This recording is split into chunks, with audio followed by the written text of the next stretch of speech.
Today, we have John D. Domenico on the Homefront.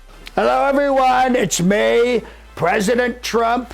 What are you doing? Nothing. Are you on Twitter? No. What are they saying? Nothing. What are they saying about They're saying me? you're not allowed to go on there. Okay, well, let me borrow this. This is ridiculous. This is a huge mistake. Huge mistake.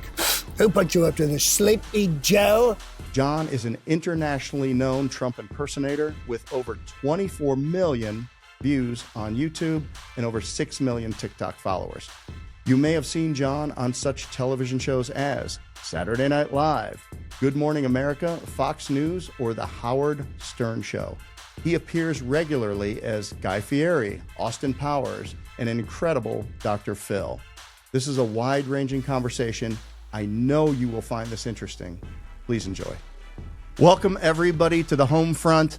So excited today. This is Jeff Dudan, and I am here with John D. Domenico. Welcome, John. Hey, how are you? Amazing. Great to see you. You did our corporate event for Advanaclean back, I think, in probably 2016 as Donald Trump, Guy Fieri, and other people. And I just, it's always good. I bounce into you once in a while, and it's always good to see you. And I'm so excited to have you on the Homefront today. Oh, it's great to be here. In home service sales, consistency and insight are your key to scaling your business. Enter Rilla Voice, your virtual ride-along that gives you full visibility into sales conversations that can boost close rates by 40%. Managers are 8 times more time efficient, while average ticket sales increase by 17%. It's time to harness technology for real results.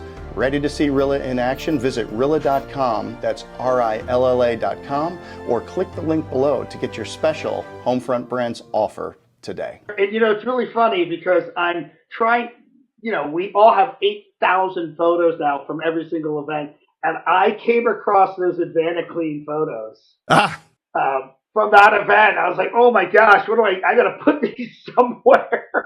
Well, just don't put them in a ransom letter. I don't know what they are, but don't, destroy as needed. But yeah, that was a good group. Man. That was a fun group. Good group, baby. That was one of my early Guy Fieri bits, man. Hey, well, congratulations on the election.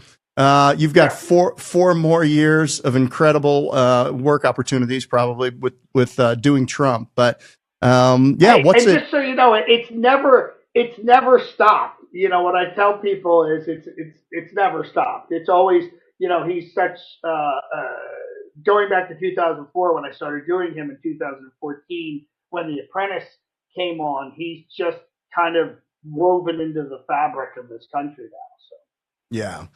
When did you and go ahead. No, I was just going to ask, when did you first start doing impersonations? I was 5 years old. Okay. I grew up in a row home neighborhood outside of Philadelphia, and I was just a big ham. But I was watching. This is how old I am. I was watching the Ed Sullivan Show, and he used to have impressionists on, which I always thought were amazing, like right out of the gate. I was a little kid, but John Biner used to do Ed Sullivan, and I was like, Ed Sullivan would just introduce him, and he went, now right here in our show. And I used to think, wait a minute, he's doing his voice. How's that possible? It was kind of like magic to me. And I started doing voices, and which was interesting because when I did impressions for my neighbors, and they were all sitting outside on their steps, they loved it. It was very affirming for me. They were laughing, but I had a severe speech impediment. So from first grade to 8th grade, I did 8 years of speech therapy, working with great speech therapists and great speech pathologists. And because of that, like any training, I thought, well, wait a minute, if I can do this, I can do that. And because they would work on nasal placement and throat placement and pronunciation and over-pronunciation and tongue placement.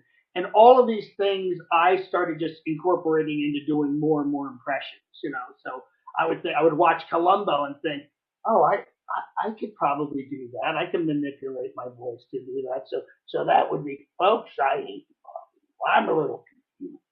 So by everyone got a kick out of it, and I loved it, and I went on to do it and keep doing it. Obviously, it's a big part of what I do.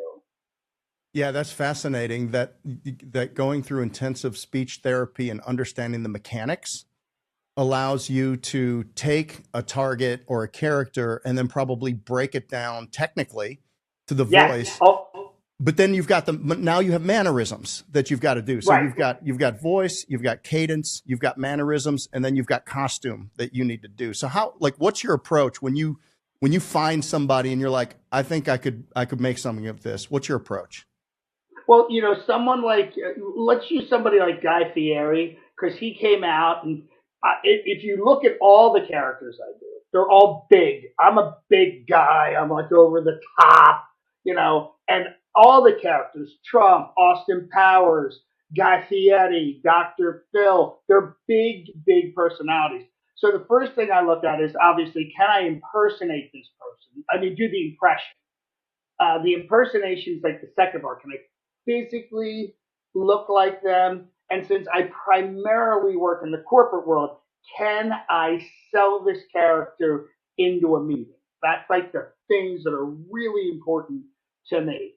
And once those things all work, then I can do that. Like I had remember when Jim Cramer got really big, Mad Money, Jim Cramer? Yes. I started doing Jim Cramer, and I did a bunch of videos as him and did a bunch of work as him, and he kind of met all that criteria. Trump meets all that criteria. Austin was a little bit of a harder sell in the beginning because HR departments would sometimes be like, well, he's very sexual, and I'd have to explain we've kind of taken that down, but he's a very groovy character, baby. Yeah. We had at our convention, we had a casino night, and you were walking around as Austin Powers, and it was incredible. I mean, people, and what's amazing about your work is the completeness of the transformation and the believability of it. Yeah. And I'm an extreme impersonator. Yes. I go all the way. I will spend the money. I will pay the money for the wigs, the wardrobe, the teeth, whatever it has to be. To me, like you just said, it has to be complete for me as the performer and as the provider, the service provider. I want to be the best at what I do. So when you impersonate people, and then oftentimes I imagine you probably get to meet these people, or at least I know that you've known Donald Trump since the 90s, I believe. You've multiple times in the 90s. Yeah. Where's the fine line between flattery and then people getting offended by your impersonations of them? I don't think the individuals get offended. With Mike Myers, his characters are creations, and I think now it's interesting. Guy Fieri, he does not like impersonators. Really? And yeah, he does not. And it's nothing to do with me. It has to do with this guy who looks just like him, who's gotten free meals, who's gotten into baseball games, who's gotten into clubs. And he's kind of lumped like a professional impersonator, me, into that. And I've met people from his team, and I said, please tell the guy I love the guy. And I don't do that. That's not my stuff. I don't go out after a corporate gig like yours or anywhere else and try to get free drinks or free food. That's never been my thing. So that I always thought was interesting. With Trump, it's always within the context of the character in some way. The only time, we were he was already elected.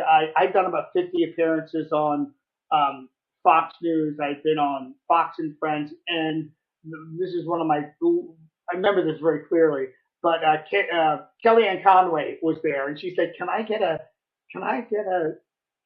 selfie with you? He really likes you. He thinks you're the nice Trump.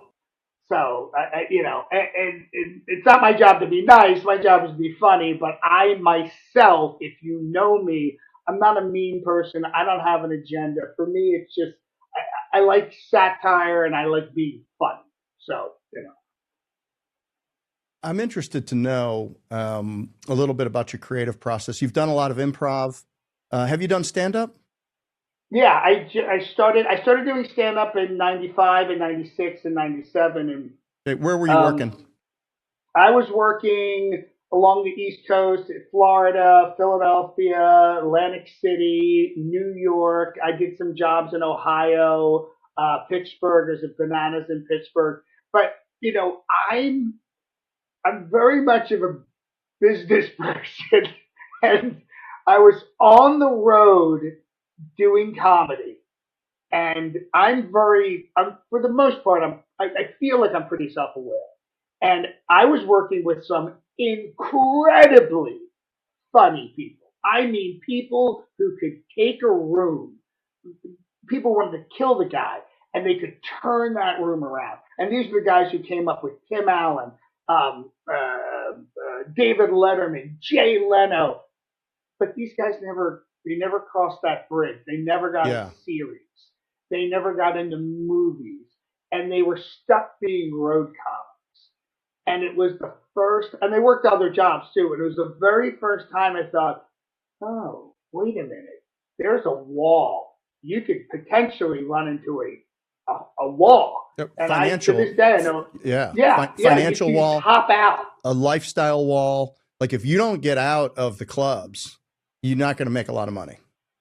You're not going to make a lot of money. And I have to tell you, for me, my day boiled down to 30 minutes because I was I was a featured act, you know. And I remember, and if you went out and you killed, it was heroin. And if you went out and bombed, it was you wanted to kill yourself, you know. And there were a couple of times I got the headline. But the thing was, I was like, I can't have my day down to 30 minutes. That just wasn't, even if you're doing two shows, it was starting to become very apparent to me that this is not the venue for me. And right around that time, it was '96, I got my first corporate booking. It was a national sales meeting for Sony. And I got the booking. I went in to negotiate. I had to go to New York. That's where the person saw me and said, "Hey, we really love to hire you for this game show element of this meeting. This meeting." He had explained to me what the national sales meeting was. I had no idea at the time. Now it's all I do. And so we nailed everything down. He goes, "Yeah, you're really funny. I think you'd be really good at this." He goes, "What would you charge? You'd have to fly to Orlando. We'll put you up at this hotel. There'll be a rehearsal. You do the performance, and you'll leave the next day." And I said, I gave a number, and he goes, "This person's negotiating with me." And he goes, and I went, oh, okay, $1,500. He's like, so he brought me up to like 3,500 to do this gig, and I remember thinking, I'm in the wrong business. That's right. Yeah. And they flew me down first class. First time I ever had been flown first class. Got picked up in a limo. First time with my name on a card. And then we stayed at the Swan at Walt Disney World. And then I did the show, and I met the entire production team. And I thought, oh, I went back to my room that night, and I took a legal pad, and I wrote every single company I could think of and every city. And I said, my money is in those cities with those companies. Yeah. And it took about 2 years to kind of move to the corporate side. And a lot of people didn't really understand what I was doing, but I knew what I was doing. Mm-hmm. So I eventually found out who the creative directors were for the companies that produced the meetings. And I said, I am your Swiss Army knife. I'm totally self-contained. I'm a writer. I'm a comedian. I'm a host. I'm an MC. I have all the wardrobe. I said, my job is to make your job easier. And that's what it's been the last 30 years. You hear, I don't know if it was David Spade or Jim Brewer, but talking about doing a corporate gig, or it was a fundraiser, and it was like a cancer benefit. And, you know, they had a mother up there whose child had just passed away from cancer, and was talking about how great the group, the organization was, and how helpful they were. And after not a dry eye, and everybody's crying, and they're like, "Oh, now we have some comedy." And they put him on, and you hear about, like, you know, I don't know, it was Gillis talking about where, he's doing a corporate gig, but like everybody's eating and he's just kind of in the corner of the room and he's telling jokes, but just everybody's talking and eating. And he says it's the worst thing, those types of gigs. But what you do is you run the event. I'm from beginning to end. You MC the event. You show up at the you work the room at the dinners. You host the awards and different characters. You're not just showing up and telling jokes. Like you're managing this event as characters in a engaging and hilarious way. I don't know. Yeah. I don't know. I don't know anybody else that does that. There's no one else that does this the way I do it. I start working with my clients 3 months, 4 months in advance. Yeah. I'm learning about the company culture, the employees, what's on their mind. So from that opening reception where I might be Austin Powers, but to the next morning at that general session, I know exactly what's going on. I know everyone I'm introducing, from the CFO to the CMO to their outside counsel who has to talk about something, then doing their team building event, then doing their next event, back to the general session, kind of just there. My whole thing is, the way I sell this, I'm the connective tissue of that meeting. And then we go right up to the awards gala, and I host that awards gala. And then you do have the clinking of the plates. But by that time, they already know me, and I already know them. Right. So it's a different relationship. And one of my best clients and my longest client to date is Mako, the collision company. I've done their national sales meeting for 23 years. And I am so proud of that, because at any time, and they've had regime changes, at any time they could have brought in a new MC host, and they've kept me. And I've actually stopped doing the characters. I'm hosting the meeting just as myself, which I've done in the last 2 years for virtually all of my clients. I've decided to drop the mask, be myself, kind of return to my stand-up comedy roots, and do the meeting that way. That way I can kind of flow between impressions much faster and improvise in that moment, as opposed to being locked into Dr. Phil, Yeah. So when you were doing stand-up, did you work clean? Yeah, I was for the most part. I mean, the humor, the comedy itself was clean, but I was from Ambler, Pennsylvania, blue collar. My dad was a World War II veteran, so there were some F-bombs strategically thrown in, but there were plenty of clubs where they're like no cursing, and I was like, that's fine. I wasn't a blue comedian by any sense. I'm doing commercial parodies, observational and biographical humor. Well, I think clean up until around 2019 meant one thing, and then 2020, 21, and 22, there was heightened sensitivity around what could be said and what you could do. I think it's kind of swung back the other way now, where I think people are a little bit less afraid, and we need comedians to point out ridiculous things. Like comedians are critically important in my opinion to the fabric of society. Totally. To be the court jester. Yeah, well, and to be a canary in the coal mine about like pointing out things that are ridiculous and like making Right. And I think it's important. So I'm interested in this, personally interested, your creative process. Are you constantly writing, or do you have a catalog? Do you have 25 or 50 binders over the years, and you can go back and you can curate some information or stuff like that? Of course, there's current events that you need to deal with. I, as a comedian, and I had to beat myself to do this, because there were so many times that I would have an idea, because creativity is it's so capricious. I would have an idea and I go, I should write that down. And I thought, well, it's so funny, I'm not going to forget. And you would forget. Because whatever it is, you're in your car, you're getting out of your car, you just saw something. So I trained myself to write stuff down.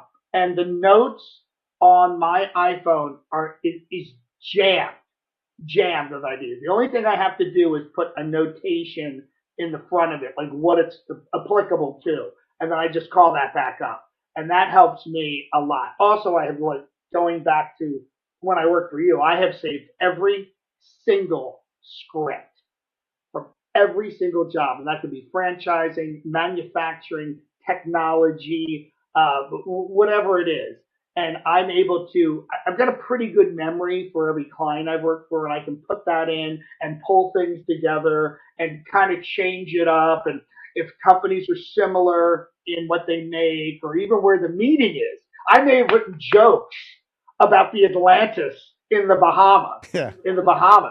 And sometimes I'll go back and pull those jokes. They're already written, or I take those and kind of build off of those. So my creative process is find out who the company is, where am I specifically going on. If it was the old way with specific characters, start those kind of scripts individually. The one for Dr. Phil, the one for Trump on the closing night, the opening is Austin Powers, and start pulling all that information in and then dividing it up, because I don't like to repeat certain names. Obviously the CEO and some key people you can bring back up. Sure. But I like to try to mention as many people as possible, because you go to a meeting and you have a comedian. I just did a meeting I was just in Phoenix, and they had a comedian on the opening night. I hosted the meeting and I closed their bit as Trump. And the guy, and my heart goes out to him. He bombed. And I was told that over and over again. And the reason, the reason was he did his stand-up act for a group of people who see each other once a year. That to me is a golden opportunity to custom write the material to that group. He did his act. Yeah. It didn't work Yeah. for this group. So everything, my creative process is, I'm a rep, or I'm an owner, or I'm a friend, whatever it is. I'm in Carlsbad, I'm in Phoenix, I'm in the Bahamas, wherever I am, I'm at this great luxury event. What's on my mind? What am I thinking about? Am I away from my family? A lot of these people, some of these people bring their family. It's a break. They bring the family. But then there's other people, the break is I get to be away from my family. So that's my creative approach. I want to write them. I kind of want to invert the process. Comedians, you mentioned a bunch of comedians, like, standard comedians, not standard, I don't mean it that way, but they're writing their act. It's their perspective going out. Sebastian Maniscalco. And you're going to sit there and you're going to fall over. But if you're bringing in a comedian who maybe isn't a headliner where their name is that level, for me, I want to make it so I want to ensure success. I want to ensure the comedy, and I want to, most importantly, make it memorable for them, because it's about them. It's not about me. Yeah. So and that's where I like to operate. So that guy that bombed, how long was the set? I think his set was probably 35, 40 minutes. Oh my God. Okay. When you have a 30, 35 minute set, I was going to ask 15, like at what minute? And I bombed, by the way. I know everybody's what bombed. Everybody's bombed. Yeah. I bombed one talk. And I know what it was. My method was wrong. My preparation was wrong. And it never happened to me again. But I'm not telling jokes. I'm telling some jokes now. I told, I got in trouble. I told it, I have a new business now, Homefront Brands. We had our first conference last year. I wrote a joke. I told it. It was probably a little bit over the line. But I'll tell you offline, but, it wasn't bad. I liked it. I thought it was good enough to make the State of the Union, but others not so much. So, but at what minute, if you're doing a 30-minute set, like at what minute do you realize I'm bombing and I'm not, I have to finish this and I'm bombing? Like before my foot hits the stage. When I bombed, I was doing comedy and regular. It wasn't corporate. And I'll tell you what was interesting was it was in the Poconos. I think it was one of those places, and I told a buddy, I go, hey, I'm headlining. They're like, where? So and so's in the Pocono, and he went, Room of Death. I went, what? He goes, that room. that room will kill you. I'm like, thanks. Um, but he was right, because there's a great comedy club in Richmond, Virginia. It's called the Wave or something. But when you stand on the stage as a comedian, the people's heads are at your feet. They're literally at your feet. And I just remember thinking, this is the best comedy club ever. You remember the old comedy clubs in LA? You're standing and they are right there. There is a connection and there is an obligation to pay attention. You know, it doesn't mean you're going to laugh, but there's a connection, and that's super important. This room in the Poconos, closest person to me, and I'm not kidding, was probably 25 feet away. Not going to work. Death. I came on. I had a whole opening bit. It's based on the Peter Gunn song, doon, doon, doon, doon, doon, doon, doon, doon, doon. And I would come on and I would pose. I would do this whole thing about, you know, being a poser. And it worked, but you had to have the music. Otherwise, it didn't make sense. The music wouldn't play. They slaughtered my name. Like, every single thing went wrong. And that night was so, I went through like 45 minutes worth of material in 20 minutes. Because you're not getting laughs. There's nothing sustaining. Right. And I was living in New York at the time, and I drove from the Poconos back home to New York, literally crying my eyes out, because it's such an epic failure. But from epic failures come your biggest jumps, your biggest changes, your biggest realignments. And that night I said, I have to write an act that is bulletproof. It cannot depend on the music. It can't depend on my name being said. It has to stand on its own. And that was one of the most important parts. And to re-kick my ass and remember, you're in character, you're in your comedy persona before you go on stage. You know, because that audience, it's so strange. You can ask any comedian about this, but audiences form, and speakers, and, you know, corporate audiences too, not as much, but a comedy audience does this thing where they don't know each other. They all came in different. There's this group think that happened, literally. And the audience judges you within the first 7 to 10 seconds. And you can see, you do it yourself when you go to a comedy club, but an audience does it, and you have to be on, in character, in your persona, from the second you get on. And if you're the goofy comedian, you know, you got to be the goofy guy. If you're the smart ass, you got to be the smart. Yeah, whatever you think your closer is, open with that. I mean, it's, you know, nothing starts well. Nothing that doesn't start well goes well. But if you start well, like, you have a chance. Do you ever hear Jim Brewer talking about Norm Macdonald? I don't know if you've met Norm Macdonald. You might not have passed within the time. No, but I'm a huge fan of his, and I'm so sorry I never met him, because I had an opportunity years ago in LA, and it didn't come together, and I just thought, because he is thoroughly unique. There aren't people who are 100% unique. So when he would bomb, like, I'm sure you've heard, when he would bomb, he would go stand at the front door and shake everybody's hand on the way out. I didn't know that. I mean, just like, if he went well, he'd go back into the green room and start playing cards, and he'd be fine. But if he totally bombed, which the way he works, like, you could bomb. Like, if people aren't into what you're doing, and then he's too long, I mean, he'll 10 minutes on a bit, or, you know, wearing something out. Like, if it's not going anywhere, then he's not even going to try to recover. Like, he's gonna wallow in it. He's gonna love the fact that he's bombing, and then he would go and stand at the front door and shake everybody's hand as they were leaving, just to make it more uncomfortable for them. I see that you have Norm over your shoulder, and one of the things I truly appreciate about him is how many times on SNL he was told, don't do that. And they would be like, please, do not do that joke. It won't be on the cards. Don't do it. And he would do it. And he got in trouble so many times, but he was his own person.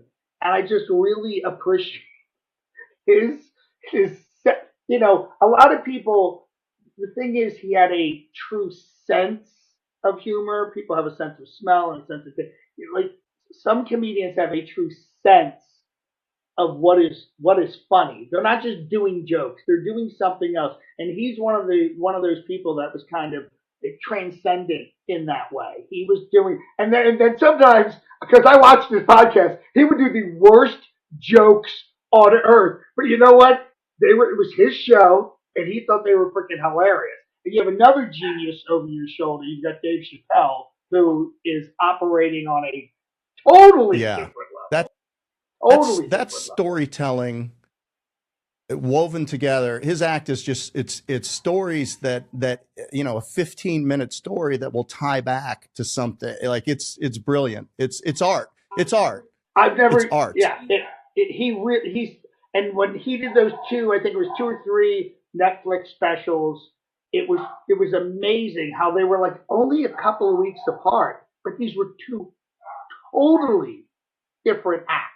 Totally, it was truly amazing how he's able to do that. It's very impressive, and he is an artist. Yeah, I like what he does. Even his appearance recently. yeah, that was brilliant. Yeah, I mean, I like Jesselnick, and he's just one after another, after another, after another. Chappelle's a whole, that's the storytelling. Norm, you never knew what you were going to get, but yeah. So on the wall is Bourdain, Musk, Chappelle, Norm. Oh, Anthony Bourdain. Oh, I didn't Yep, realize and that then was we've him. got I have Serena Williams on there. And then I've got Keanu Reeves. And the reason I chose those people, and I just because they all did it their own way. Chappelle walking away from $50 million because they didn't want to give up the creative process. Norm's being Norm. Musk is crazy. I mean, let's just solve 5 of the world's biggest problems all at once and build companies around it. And Right. Bourdain was, again, he took control over his creative process. I mean, and built something really special. Uh, Oh, I just, it was interesting because there's a lot of books here, and I had dyslexia for many. I still have it, but I kind of overcame it and then became a really voracious reader. But he was making his first book had just come out, and he was on NPR. It was on Terry Gross, and I listened to the interviews. I always listen to those interviews, and I thought, wow, this is really interesting. I used to work in restaurants. Like, this might be fun to get. I picked up that book, and I got so much out of it. It was such a great book. And then I thought he would just disappear. Chef who wrote a book. It wasn't even a cookbook. And the fact that he became part of our culture, our food culture, our how to be more discernible about what you eat, and then his personal story of having been a heroin addict and like rock bottom. I just found it fascinating. Obviously, along the way, sometimes we get lucky, and then other times we get some help. What have been some key relationships that you've either lucked into or worked hard to get in front of that have made a difference in your career? In home service sales, performance is everything. Meet Rilla Voice, your virtual ride-along. Just like elite athletes thrive on feedback, your team can too. Rilla captures every conversation, delivering real-time insights that drive action. Success isn't left to chance, it's measurable and repeatable. Ready to take your team to new heights? Visit Rilla.com, that's RILLA.com, or click the link below to get your special Homefront Brands Rilla offer today. The very first, that guy that I mentioned who got me on my very first real corporate national sales meeting, his name is Mario Giampaglia, and we have remained friends to this day. During Thanksgiving, I visited him in New York. He's been kind of a guide. He moved from Sony to SAP. He became an independent producer. So that was incredibly important. There's someone in the industry. His name is Mark Felix. He works for one of the big companies, Drury Design, who does big national sales meetings. In the industry, he is considered kind of someone of wisdom, and all of us performers, and he'll book like major stars, like huge people for like the IBM meetings, like, as big as you can imagine. He brings those in. So he deals with top of the line talent, has become friends with them. But when I'm in New York or he's here in Las Vegas, he takes the time and we'll meet up and we'll have dinner and we'll have coffee, or I'll see him at the office in New York. Then these people who are incredibly busy always make time for me, which I am so grateful for. That they're willing to do that, and that means I want to do the same when someone comes to me and says, "Hey, I want to be in corporate world." I want to give them the same time that these people have given me. So all these people have had an impact on me. And probably one of the longest running relationships is Jack Rickenbach. He's the one who produces the Mako meetings. So I literally spoke with him yesterday morning, literally, because he's in Carlsbad doing another meeting for a client that I've been the host for. So all of these things connect, and I love long-term. Really, I have friends from like kindergarten, first grade, and I like long-term relationships and the people that when you go to Chicago or I have a show in Dallas or I'm in Orlando, that I can meet up and keep this network of friends and professional friends like happening. That means a lot. How did Howard Stern help you? Oh, well, that was pretty amazing. So there's a great little backstory on this, which I would like to tell. Do you remember Sarah Cooper back in 2016, 2017? She was lip syncing Trump stuff, right? Now I've been doing Trump since 2004. It's now 2016, and believe me, what I'm about to say, I have no right to say because I was doing pretty well. I was like flying around the world and TV and movies and everything else. But she was really blowing up on social media. And these numbers on her videos were like annoying to me. Like really, it really lit a fire under my ass. Like, why is she getting these numbers? So I was very busy shooting. I have a White House press room set here, and I was shooting tons of Trump stuff. And I was shutting the studio down. I'd done my work for my clients. And I thought about a speech that I heard about one of the meetings I was at, one of the keynotes was talking about the fact that one of the Super Bowl teams, when all the numbers were done, they lost by 5 yards. They lost the Super Bowl by 5 yards. And this keynote stood on stage and said, "Can you give yourself 5 more yards? Can you give your company just 5 more yards? That's it." And that really, that stuck with me. That day I was shutting down all the lights. It was the day that Trump had just tested for COVID. And I was shutting my lights down and I thought, I got to give myself 5 more yards. So I did a whole bit where Trump said, "I just took my COVID test. It was extremely negative. It was incredibly negative. It was the most negative COVID test in the history of COVID." They said it was so negative. It was. I remember that. Do you believe this? That's not me, that's the doctor. I went to bed. I posted that, went to bed. It went viral. I'm laying in bed and I can hear my phone. I don't keep my phone next to me. It's in the bathroom. Ding, bong, bing. I feel like Pesci. Bing, bong, ding, bong, bing. So the phone's just going off, and it's going off early. I mean, like, what the hell is happening? It was like 5 a.m. And I get up at that time, but back then I wasn't. I was, what the hell? So it's everyone going, "Howard Stern's talking about you. Howard Stern's talking about you. Howard says you're fantastic. Howard," and I'm like, what the fuck? And somebody explained to me what it was. He had gotten the clip and he was playing it. I was blown away. And in that moment, I thought, I've been wanting to get on the Howard Stern show for years. I mean, my brother used to live in Long Island, and I was listening to Howard in the late 80s. And I just was like, what? How do I do this? And how I got to get on this show, and I'm trying to think of people who are connected to Howard or someone I could talk to. And I went, wait a minute. Don Buchwald represents me because I'd done a couple of animated things as Trump. So I never spoke with Don. And for those of you who don't know, Don Buchwald is Howard's agent, but I had a relationship with the VP who actually ran the agency. I'd done her husband's Christmas gift, which was a Trump video. And I wrote Robin right away, and I said, hey, Robin, can you just please tell Don that Howard was raving about me today, and we're both represented by him. I said, I'm not expecting anything, but I cannot let this opportunity pass, And 2 hours later, I get an email from Don Buchwald, who says, I'm not promising anything, but he said, I will let Howard know.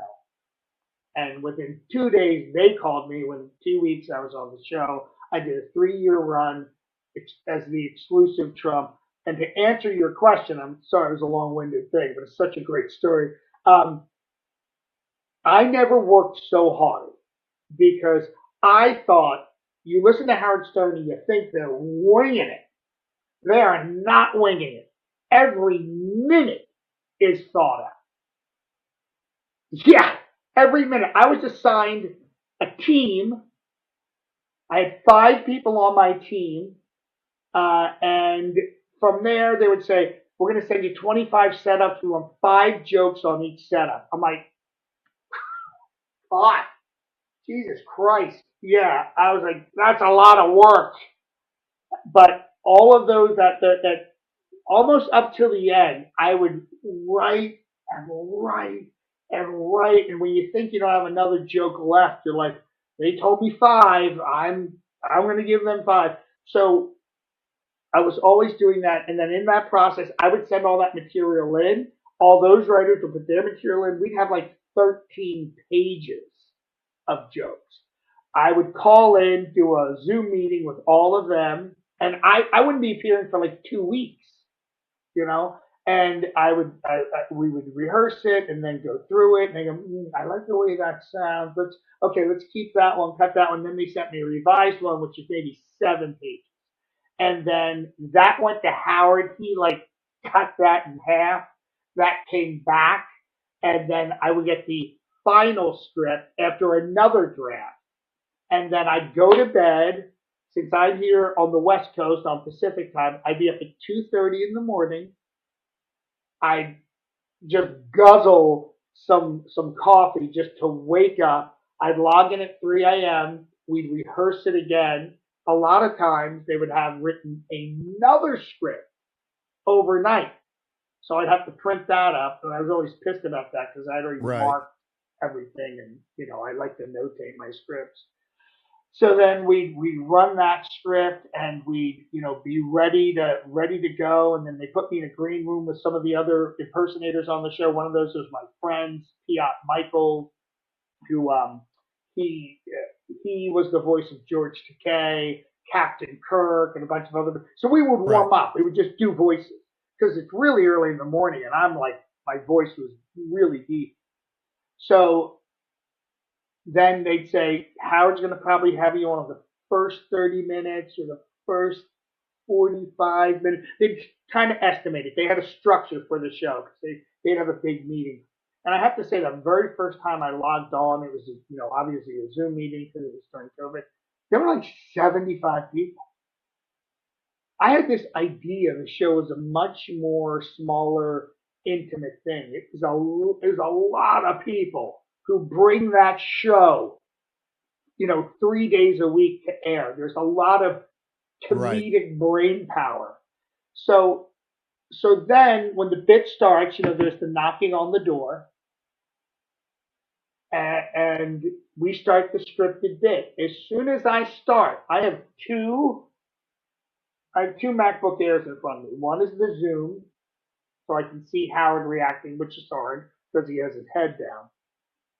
And then the other one is my team sending me jokes in real time. On top of the script, as I'm reading it, I am having jokes thrown at me. So I had to learn how to speak and read at the same exact time. which is something I never thought I'd have to do because they're moving so fast.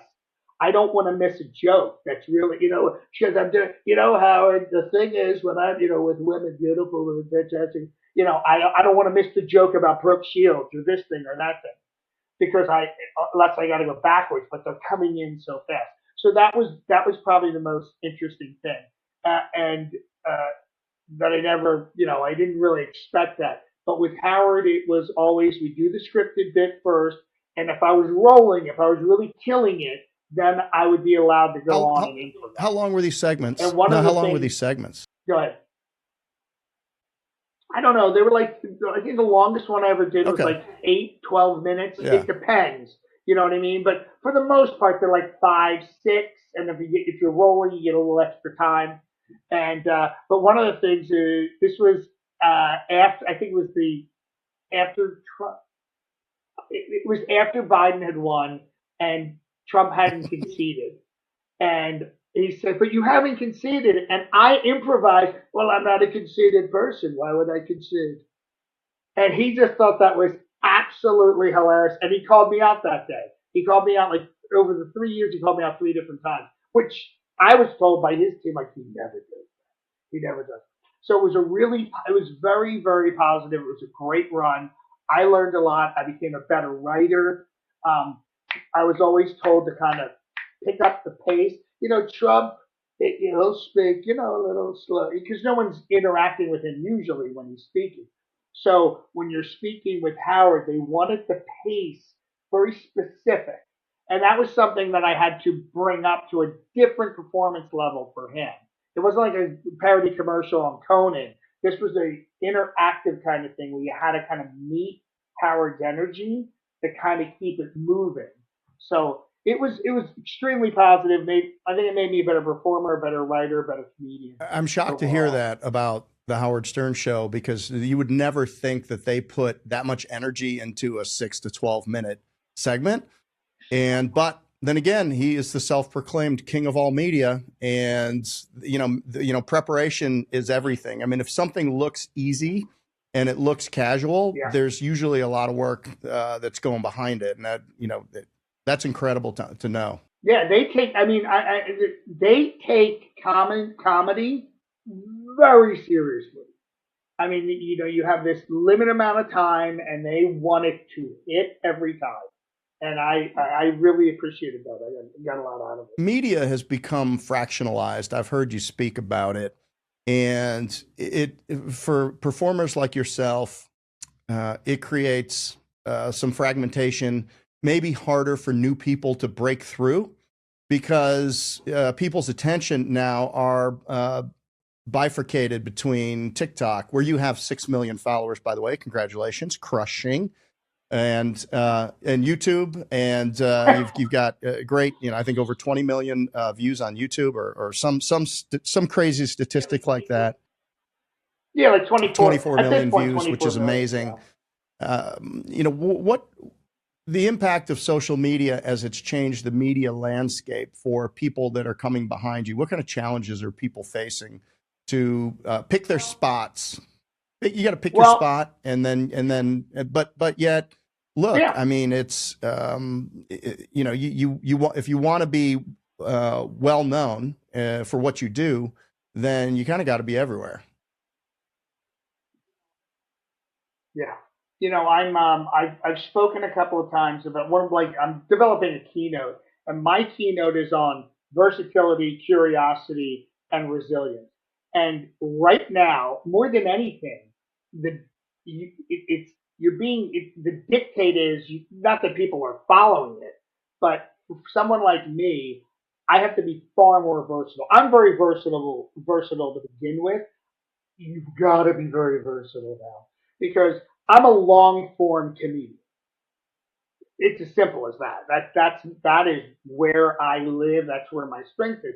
The fact of the matter is, TikTok is not long form by any standard. It's incredibly short, 30 seconds to tell a story. So I had to really learn to change and go back to something that I found funny years and years ago, which was literally silent films. that their Benny Hill and silent films is Yeah. TikTok. You know, my audience on TikTok, a lot of them are Vietnamese, all these countries that I think a large part of my audience does not speak English. So I can't even do a voice of Trump or myself or Austin Powers. It has to be strictly physical. It has to be incredibly short. So it's learning. You know what your strengths are. Most people know what their strengths are, and in that place like YouTube, I'm going to do pretty well. I've been very, very lucky there. Then you've got reels that are like 60 to 90 seconds. Then you've got TikTok, which you can do TikTok lives. I've done TikTok lives. And then you've got, the shorter thing. You've just got to learn to adjust yourself to be present on all of these things. One of the things I like to do, and I did for a year and a half, was I did a Friday press conference as Trump, which ran an hour every Friday, unless I was on the road. So, but like that gave me an opportunity to improvise. We were taking questions from TikTok from around the world and on YouTube from around the world. So I was getting questions from Greece and Spain and England and somebody in like South Africa who ended up being on the radio show. So we're in a time of two things happening at once. We're in a time where we can reach millions of people. This is unheard of. It's truly unheard of.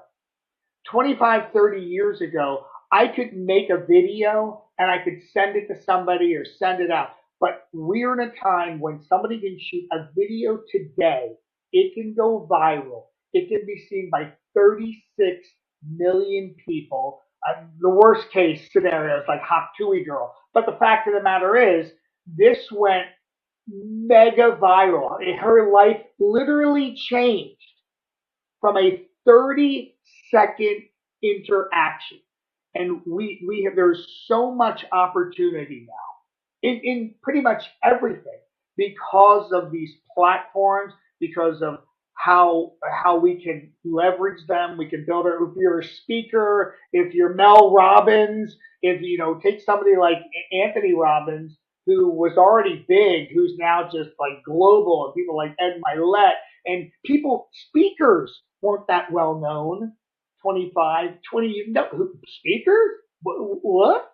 And now these people have built an entire industry out of it because you can reach people and your message. And one of the things I was reading from Seth Godin is a lot of people are hooked on numbers. I was hooked on numbers for a really long time. But it's really now finding those super fans and finding a core audience that will support you in what you do. That's where I've become a little more focused on it, as opposed to like, I need a 56 million person thing. It's lightning now. It's just absolute. There's no way to make a viral video Right. in the sense that Yeah. you try to plan it. It is do what you do best, change it for each of the platforms so it still reflects who you are and keeps the essence of what you're trying to say, and just keep doing it, and you will build your audience over time. It is incredibly fractionalized, but there is a way to kind of leverage this and make the kind of not necessarily money, but make the kind of connections you want with what you What want does to say. collaboration look like in your life? Do you write for other people? Do you have people writing for you? Do you get feedback on your stuff? If you're doing all of this, I can't imagine you're doing all of this yourself on all the different platforms and all of that. But like from a collaboration perspective, as a comedian, as a performer, what does that look like in your life? For me, I pretty much do everything myself. That's why I work like 7 days a week. That's why I'm reading every single book so I can keep my output going on. But there are some people, Michelle, my fiance, my wife, essentially, she was the one who dragged me on. Yeah. On the TikTok. And because I didn't see a place for myself. there. It was just too short. But she got me on and she built it. And through that came some great collaborations. And, working with somebody else is always great. You almost forget, you don't do it for a while and you forget how great it is until you do it again. So I'm always trying to find people that we're similar, that we have a similar, enough of a similar style that they'll really be a collaboration. And every now and then I'll see somebody and go, oh my God, I've got to work with this person. I gotta figure out a way to contact this person. I've got to work with them. It'll be great. So every now and then those things happen. But when we had TikTok almost like disappear last week, I did a post and I thanked 2 or 3 people I did a collaboration with. I said, I messaged Michelle because I was in Phoenix, and I said, who else did I collaborate with? And she sent me a list of 15 people. I was like, oh my God, that's a lot of people. I forgot I had worked with this person and this person and this person. And not that the moments weren't memorable. It's just, when you start doing a lot of these, you're like, holy cow, because you're banging through, it's like a quarter of a day or half of the day. So I think collaboration is incredibly important. And I always thought it was very interesting. If you listen to a lot of any of the hip hop music, they're all collaborating now. Because at a certain point, you kind of run out of ideas. And having that collaboration kind of reinfuses, your sense of why I started this in the first place. And my first love growing up was film, and I love movies, and I love storytelling. And you look at something like a movie or a television show or anything, it is a collaboration. You can't do that. There's a lot of people you're dependent on to bring your team right now. You're sitting there in that great studio, that light behind you, the photos, the lighting. Yeah. That is all No, we have a great collaborative, team. Great unless team you here. did it all yourself. Yeah, and teams make it happen, and in those moments of collaboration, and you might have an intern who says, it would be great this, and you're like, wow, I never would have thought of that. So I think collaboration is so important. If you can bring in new people and keep that energy infused in what you're doing. Real quick, you have I didn't realize what an international audience you had. Are you leveraging that? Are you gonna be traveling abroad and doing some work off of your audience you found on TikTok? I did that. I had done that before. I spoke in front of the European Parliament a couple of years ago. I think it was 2019. I made multiple appearances on. I made 12 appearances on the Today Show in Australia, and they invited me down, but they didn't want to pay for my flight, so we did it remotely.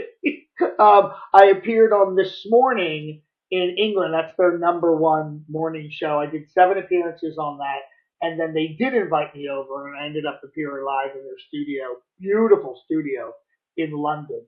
So I've gotten some great opportunities. And then remotely, I've done tons of stuff: French television, Indian television, Irish television. So those things are great. And then with corporate stuff, I've gotten to work in Germany. I did a merger meeting in Rome, Italy. So I love to travel, and I love when I can, do a meeting in Rome and then tack on 2 days and get to see this incredible city. So John, I've got a few questions for President Trump. Is there a way that he would field these questions for me?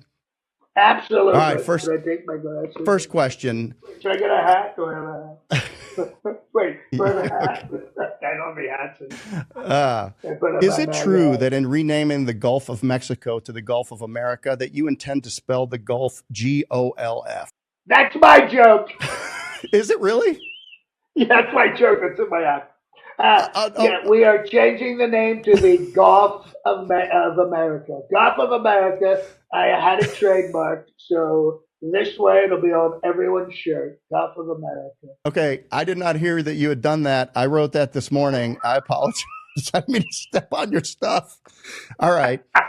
How about this That's one? one of the issues with Trump is you'll have an idea which you think is your own, but some other comedians done the same exact thing because we're all kind of thinking the same way. Let's see what I can land on here, if anything. I don't want to steal your government housing one, which is brilliant. This is you recently moved your family back into the White House. Did you ever think you would be forced to live in government housing? I heard you say that. Yeah, that's my government housing. And the last family, it took forever to get out. It was terrible. It was terrible. Can you believe I'm back in this dump? I don't even want to be there. It's freezing cold. No one knows what they're doing. Unbelievable. What will be the first Trump property on Mars? Casino, hotel, or golf course? Well, I think we're going to do golf because I think a red course would be absolutely fantastic. A little white ball against the red planet. Elon says it'll be great for golf. I'm very very excited. I have to tell you. Mr. President, you did the entire Joe Rogan podcast without using the bathroom, or did you? Oh, well, no, listen, I have a tremendous bladder. I probably have the biggest bladder in the history of bladders and a fantastic prostate. My doctors always say, "Can you believe this guy's prostate? What an incredible prostate." So, and a lot of people weren't talking about prostates and bladders until I started talking about prostate and bladders. Now everyone's talking about prostate and bladders, and I get no credit. I get no credit. In feet and inches, how long is your longest hair? My longest hair is the one that starts way back here, comes over and goes around 3 times. We call that the Trump Danish, and sometimes I call it the Trump shelf. It depends on how I'm feeling. Well, thank you, Mr. You President. got to do that. You got to. The women like hair. The women like it. They don't like those guys who shave their heads. Not sexy. Not sexy. Believe me. They like the hair, and they're never going to get me on looks. Am I right? Am I right? You know, a lot of people say I'm the most attractive president in the history of presidents with the best ears. Look at this ear. It's an incredible ear. It dodged a bullet. It dodged a bullet because I have supersonic hearing. I heard it coming, and that's why I turned my head. Thank you, John. I really appreciate it. Last My pleasure. last question. And hey, our next homecoming event, our second event, we're expecting 600 to 700 people. We're in Orlando in November. Man, I'd love to find a way to get you to MC that event for us. So hopefully we can. Oh, yeah, I would love to do that. I would love to do it. I would, we'll do all the impressions. Yeah, open with that. My people will call your people, and we'll see what we can do. Yes, let's make it happen. I like planning ahead. I like looking at my board and seeing a full year of work ahead of it. Yeah, 100%. All right, last question for today. If you had one sentence that you could make an impact in somebody else's life based on the life you've lived and what you've learned, what would that be? It is a moral imperative to reach your full potential.